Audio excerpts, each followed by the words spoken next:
दुनिया रहस्यों से भरी हुई है। इस दुनिया में कई ऐसी अजीब घटनाएं घट चुकी हैं जिनके रहस्यों से आज तक पर्दा नहीं उठ पाया।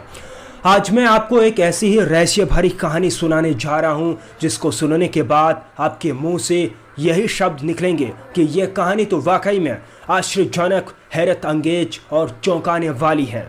नमस्कार, आप देख रहे हैं आपका अपना पसंदीदा YouTube channel Dark Dates Hindi और मैं हूं आपका दोस्त और होस्ट अंधाराम बिश्नोई।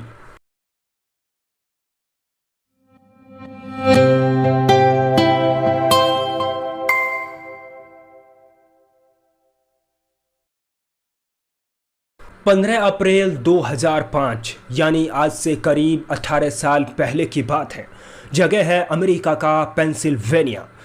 सुबह के करीब 8 बज रहे होंगे। पक्षियों के चहचहाने की आवाज़ से घर के बाहर का वातावरण संगीतमय हो उठा था। इसी के साथ ही सूरज की रोशनी धीरे धीरे कमरे की खिड़की से अंदर आना शुरू हो चुकी थी। पलंग पर लेटा रे ग्रेसर नाम का शख्स अभी भी आराम से सो रहा था, जिसे करीब 9 बजे ऑफिस पहुंचना था। शायद वो लेट हो रहा था। जल्दबाजी में रे ग्रेसर पलंग से उठता है और ऑफिस के लिए तैयार होकर ऑफिस के लिए निकलता है। रे ग्रेसर दरअसल एक अच्छा खासा अधिवक्ता है। उसकी एक छोटी बेटी है। हालांकि उसकी पत्नी उससे तलाक देकर जा चुकी है, यानी काफ़ी टाइम पहले उसकी वाइफ ने उसे तलाक दे दिया था। अब वो अपनी बेटी के साथ इस घर में रहता है। जब रे ग्रेसर तैयार होकर अपने ऑफिस के लिए निकलता है, उस वक्त उसकी मासूम छोटी बेटी पास आती है और दरवाजे पर खड़ी होकर अपने डैडी को यानी रे ग्रेसर को बाय बोलती हैं।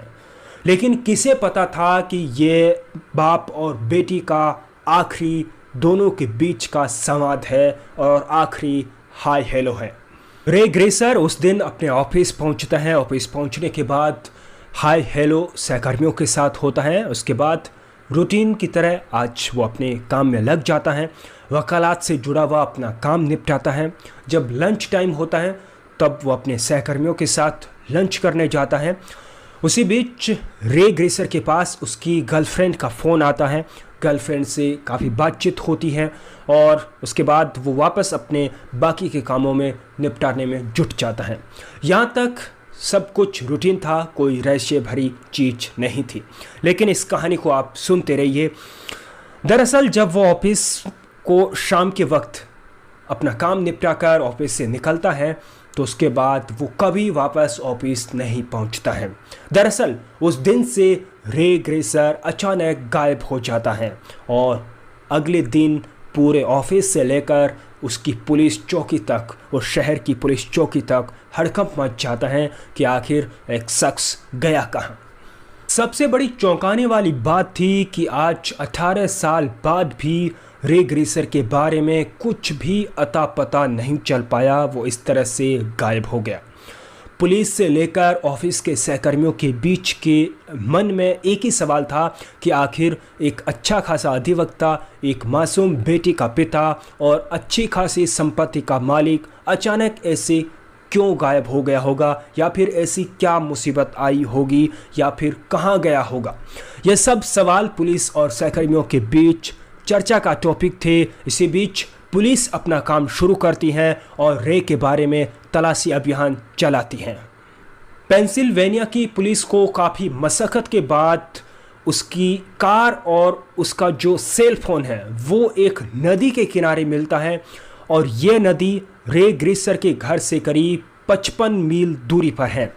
वहाँ पर उसकी कार और सेल फोन मिलते हैं। जब पुलिस कार और सेल फोन से संघन तलाशी लेती हैं तो पुलिस को कुछ खास हासिल नहीं होता, या फिर यूँ कहें उस पुलिस को कुछ ऐसा मिले जिससे आगे की क्लू मिले और आगे की जांच को बढ़ाया जाए, ऐसा पुलिस को कुछ भी नहीं मिलता।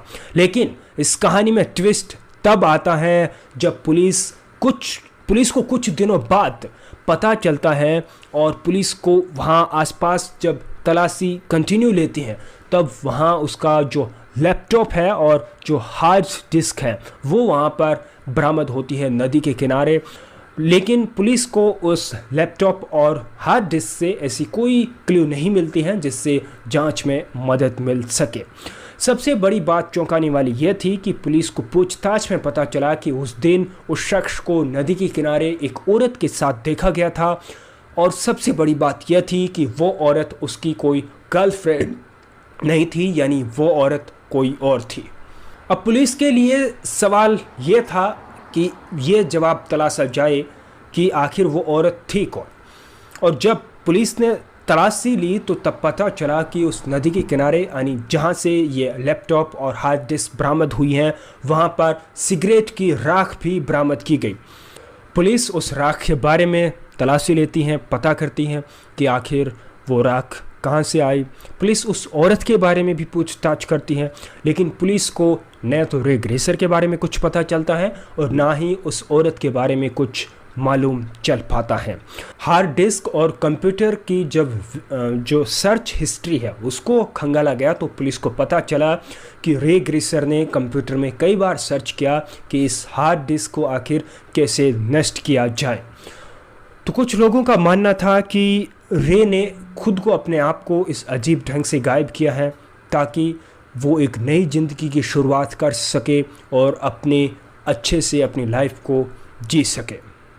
वहीं कुछ लोगों का यह भी मानना था कि रे ग्रेसर ने शायद खुदकुशी कर ली हो, क्योंकि वो अकेले में रहता था। हो सकता है वो डिप्रेशन का मरीज हो, और क्योंकि पत्नी उसकी तलाक दे चुकी थी, वो एक अपनी बेटी के साथ रहता था, एक गर्लफ्रेंड थी, गर्लफ्रेंड से कुछ पता चल नहीं पाया। तो कुछ लोगों का मानना है कि शायद वो रहस्यमय ढंग से गायब नहीं हुआ है, उसने खुदकुशी की है। बात जो भी हो, लेकिन पेंसिल्वेनिया की पुलिस 18 साल बाद भी इस केस का रहस्य नहीं सुलझा पाई और ये पता नहीं कर पाई कि आखिर उसका मर्डर हुआ या फिर उसने सुसाइड किया या फिर वो अचानक कहीं दूसरे जगह या दूसरे स्टेट में चला गया। लेकिन आखिरकार थक हार कर पुलिस ने 2009 में इस रे ग्रेसर को ऑफिशियली मृत घोषित कर दिया और इस रहस्य भरी चैप्टर का क्लोज ऑफिशियली हो गया। लेकिन आज भी सबके मन में सवाल है कि आखिर एक इंसान इस तरह से गायब हो जाता है और उसके बारे में कुछ भी मालूम नहीं चल पाता कि वह आखिर गया कहाँ। आज की कहानी में बस इतना ही। अगले शुक्रवार रात को 8 बजे एक मैं नई क्राइम और रहस्य भरी कहानी के साथ, सच्ची घटना के साथ आपके सामने पेश होऊंगा। यदि आपने अभी तक इस YouTube चैनल को सब्सक्राइब नहीं किया है तो प्लीज़ सब्सक्राइब कर लीजिए ताकि नए वीडियो की नोटिफिकेशन आपको सबसे पहले मिल सकेगी। आज के इस वीडियो से मुझे इजाज़त दीजिए। नमस्कार।